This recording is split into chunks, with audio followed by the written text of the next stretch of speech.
राधा स्वामी जी। आज के सत्संग की वाणी गुरु अर्जुन देव जी की है। सत्संग के वचन, इक्स हर के नाम बिन अगे लई ह खो। कहते हैं नाम साध जाता है, सतगुरु साध जाता है, बाकी सारा सामान जहीं का जहीं रह जाता है। जो शुभ कर्म साथ जाते हैं वे धर्मराज के दरबार तक पहुंचने से पहले पहले छीन लिए जाते हैं। ये दुनिया मदारी का खेल है। जो तमाशा देखा, यानी जो पदार्थ इकट्ठे किए, मौत के वक्त यहीं छोड़ने पड़े। फिर आगे कहते हैं, देव बिसार बिकुचना प्रभ बिन अबर न कोय, प्रीतम चरनी जो लगे तिनकी निर्मल सोए। कहते हैं इसने उस माबूदे हकीकी सच्चे प्रीतम को छोड़कर दुनिया के साथ प्यार कर लिया। इसका मनुष्य जन्म बर्बाद हो गया। अगर ये मालिक से प्यार करता तो इसे इस दुनिया में भी सुख प्राप्त होता और मालिक की दरगाह में भी सुख प्राप्त होता। अगर ये उसके साथ प्यार करे, वह निर्मल है, ये भी निर्मल हो जाएगा। इस वाक्य का मकसद कहने का ये है कि इंसान इस दुनिया में आया, ये माया के साथ इसने अपनी प्रीति जोड़ी, माया के साथ प्रीति की। बीवी, बच्चे, रुपया, पैसा, गाड़ी, बंगला, मैं करता रहा, मेरा जी है, मेरा मकान है अच्छा, मेरा गाड़ी अच्छी है, मेरी प्रॉपर्टी है, तो ये मैं करता रहा। लेकिन जिस चीज के लिए जन्म मिला है, जिस परमात्मा को पाने के लिए मनुष्य का जामा मिला है, उसका इसने फायदा ना उठाया। तो हुआ ये कि ये जब माया से प्रीति इसकी लगी रही तो इस मनुष्य के जन्म में भी इसने जहां पर सुख भी पाए, लेकिन सुखों के साथ साथ इसने दुख दुनिया भर के पाए और असली सुख कभी इसको नसीब नहीं हुआ। तो कहने का भाव ये है कि अगर ये मालिक से प्रेम करता, मालिक से प्रीत करता, तो इसको इस दुनिया में भी सुख मिलता और उस दुनिया में भी सुख। तो अगर इस दुनिया में सुख मिलेगा, अगर दुनिया में सुख जब परमात्मा से प्यार कर लिया तो फिर वो परमात्मा का रूप हो गया। इस दुनिया में भी सुख है और अगली दुनिया में भी सुख है। फिर आगे कहते हैं, नानक की प्रभ बेनती प्रभ मिलियो प्राप्त होए, बेसाख सुहाबा तां लगे जा संत बेटे हर सोए।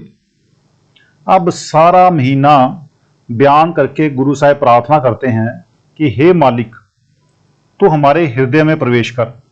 अगर तेरा नाम अंदर प्रकट हो जाए तो हमारा मनुष्य जन्म सफल हो जाए। जो अपना जन्म सफल करना चाहता है उसे चाहिए कि किसी संत सतगुरु से मिले। वो जो संत सतगुरु है वो पूरा होना चाहिए, जो रूहानी मंडलों पर जाता हो, और उससे नाम लेकर उसकी कमाई करके उसके बताए रास्ते पर चलकर अपने अंदर पर्दा खोले। अब आगे एक सत्संगी हुजूर महाराज जी से कहते हैं, हुजूर संत बैठे हर सोए का क्या मतलब है? तो महाराज जी जवाब देते हैं, संत हरि के साथ सो चुके यानी मिल चुके होते हैं। वैसे सो का अर्थ खुशबू भी है। हरि नाम की कमाई से मिलता है और नाम संतों के बगैर नहीं मिलता।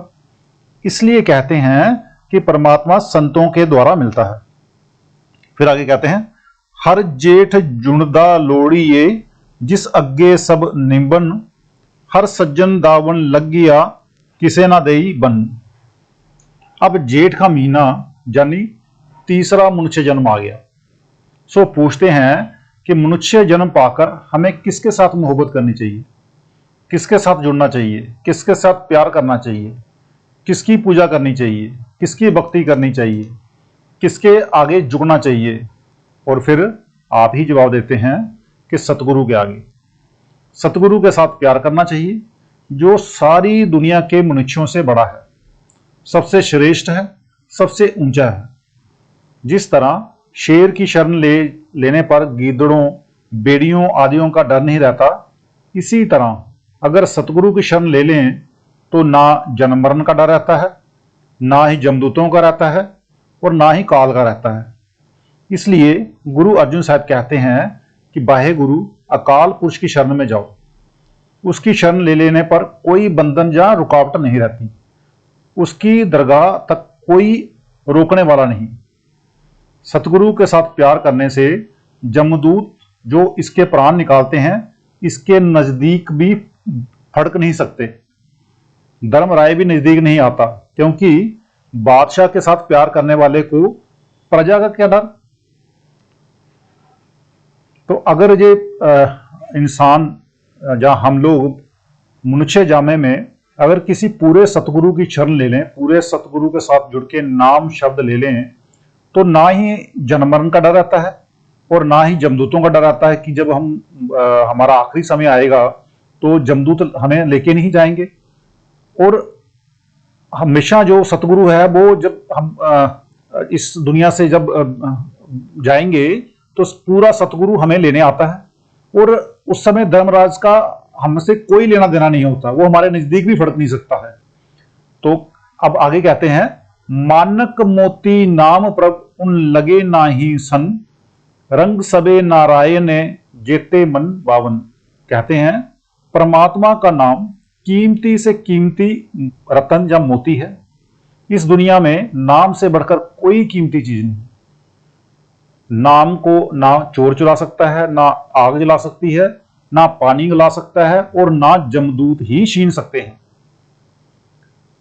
यानी कि कहने का मतलब यह है कि जो नाम की जो चीज है, जो पूरा गुरु प्रदान करता है, पूरा गुरु से हमें मिलती है, तो नाम की जो कमाई है, नाम इतना कीमती है कि इसको इस दुनिया में कोई भी ना तो चोरी कर सकता है, ना कोई आग पानी कोई इसको नुकसान नहीं पहुंचा सकता। जहां तक कि जमदूत भी इस इंसान से उस नाम को छीन नहीं सकते।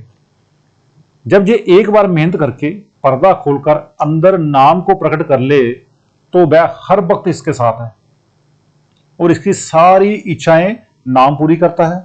नाम को छोड़कर जितने दुनिया के समान हैं, सारे नाशवान हैं। आगे क्या कहते हैं कबीर साहब, किया मागू किश थिर ना रहाई, देखत नैन चलियो जग जाई। इसलिए संत कहते हैं कि हे मालिक, हमें अपना नाम बख्श, हम सिवाय नाम के और तुझसे कुछ नहीं मांगते। जो हर लोड़े सो करे सोई, जिय करन जो प्रभ कीते आपने से ही कहिए धन। सारी सृष्टि परमेश्वर की बनाई हुई है। क्या कुत्ते बिल्ले, क्या पेड़ पौधे, क्या घास फूस, सब सारी की सारी जो सृष्टि है वो परमेश्वर ने बनाई है। मगर इनमें ऊंचा दर्जा किसका है? कहते हैं उनका जिन्हें मनुष्य जन्म में सतगुरु मिला। सतगुरु ने नाम दे दिया और उन्होंने नाम की कमाई की, अंदर पर्दा खोला और परमात्मा से मिले। खाली उन्हीं मनुष्यों का, उन्हीं लोगों का जो है जन्म है वो सफल हुआ है, वो बहुत ऊंचे दर्जे का है, जिन्होंने इस जन्म में, इस दुनिया में जन्म लेकर, मनुष्य का जन्म लेकर नाम की कमाई की है। उनसे ऊंचा दर्जा किसी का नहीं है। वैसे तो सभी रब के बंदे हैं, मगर वे रब के निज बंदे हो गए, उसके अपने बंदे हो गए। दुनिया में दो किस्म के मनुष्य हैं, एक है मनमुख और एक है गुरुमुख। जो गुरु से मिले वे गुरुमुख बन गए, वे अपना जन्म मरण खत्म कर गए, उनका जन्म सफल हो गया। जो गुरु के पास नहीं गए और मन का कहा मानते रहे, वे मनमुख हैं। फिर आगे कहते हैं, आपन लिया जे मिले बिछुड़ क्यों रोवन, साधु संग प्राप्ते नानक रंग मानन। हर एक आदमी के अंदर कुल खंड ब्राह्मण है, यानी कि हर एक इंसान के अंदर, हर एक आदमी के अंदर करोड़ों खंड ब्राह्मण हैं। ईश्वर परमेश्वर पार ब्रह्मा है, मगर उसको आंखों के पीछे पर्दा लगाकर बाहर निकाला हुआ है। अब अंदर जाना उसके वश में नहीं। मिसाल के तौर पर, जब तक हम किसी स्कूल या कॉलेज में नहीं जाते, हम डॉक्टर, इंजीनियर या कुछ और नहीं बन सकते। इसी तरह जब तक हम किसी महात्मा के पास नहीं जाते, वह राह नहीं बताता और हम कमाई नहीं करते, तब तक वह परमेश्वर नहीं मिलता। अगर वह बाहर से मिल जाए तो उन्हें मिलना चाहिए जो कागजों, पत्थरों, मूर्तियों और मंदिरों में ठोकरें खा खा कर थक गए, मगर उनको वहां परमात्मा के दर्शन नहीं हुए। वह परमात्मा जब भी मिलेगा किसी महात्मा या पूरे गुरु के जरिए ही मिलेगा, और उस गुरु या उस संत से मिलेगा जो खुद अंदर जाता हो। जो खुद अंदर नहीं जाता वह हमें किस तरह ले जा सकता है? जिस तरह जो मास्टर खुद बीए एमए है वही हमें बीए एमए बना सकता है, जो खुद डॉक्टर या इंजीनियर है वही हमें डॉक्टर या इंजीनियर बना सकता है।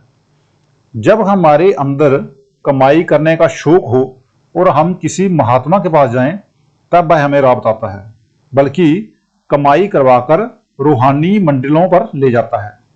इसके विपरीत जो दुनिया के विषय विकारों और अन्य कर्मों में पड़े रहे वे इस खजाने से वंचित रहे। उन्होंने मनुष्य जन्म से कोई फायदा नहीं उठाया।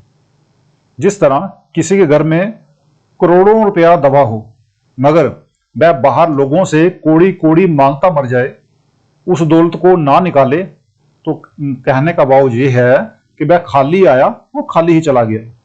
ये दौलत भाग्य वालों को मिलती है, बिना भाग्य के ये दौलत नहीं मिलती। नाम शब्द की बात कर रहा हूं यहां पर, बिना भाग्य के नाम शब्द की दौलत नहीं मिलती, पूरा गुरु नहीं मिलता। अगर अपने आप मिल जाए तो लोग कागजों, उजाड़ों, पहाड़ों, पत्थरों, घाटियों, जंगलों में ठोकरें क्यों खाएं? कोई किसी तीर्थ स्थान पर जाता है, कोई किसी और पर क्यों जाए? तो आज का सत्संग इतना ही, मिलते हैं कल के सत्संग में। राधा स्वामी जी।